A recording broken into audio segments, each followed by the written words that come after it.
حضرت سلیمان علیہ السلام اللہ کے ایک برگزیدہ نبی اور بادشاہ تھے جنہیں بے پناہ حکمت، علم اور اختیارات سے نوازا گیا تھا۔ قرآن پاک اور احادیث میں ان کا ذکر بڑی تفصیل سے آتا ہے۔ اللہ تعالیٰ نے انہیں انسانوں، جنات، جانوروں اور ہوا پر حکومت عطا فرمائی تھی۔ جنات کی خدمت: حضرت سلیمان علیہ السلام کو اللہ نے جنات پر بھی اختیار عطا کیا تھا۔ یہ جنات ان کے حکم کے تحت مختلف کام انجام دیتے تھے، جیسے شاندار عمارتیں بنانا، قلعے تعمیر کرنا، پانی سے موتی نکالنا اور دیگر عظیم الشان خدمات۔ جنات ان سے بہت ڈرتے تھے اور ان کے حکم سے سرمو انحراف نہیں کرتے تھے۔ تخت بلقیس: حضرت سلیمان علیہ السلام کا ایک مشہور واقعہ ملکہ سبا، بلقیس کے تخت سے منسلک ہے۔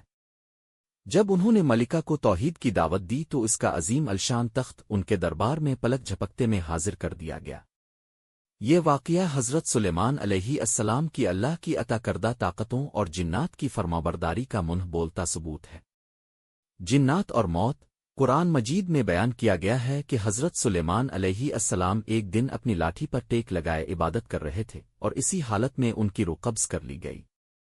جنات اس بات سے بے خبر تھے اور مسلسل کام کرتے رہے۔ جب ان کی لاٹھی کو دیمک نے کھا لیا اور ان کا جسم زمین پر گر گیا، تب جا کر جنات کو ان کی وفات کا علم ہوا۔ یہ واقعہ اللہ کی قدرت اور انسان کی عاجزی کو ظاہر کرتا ہے۔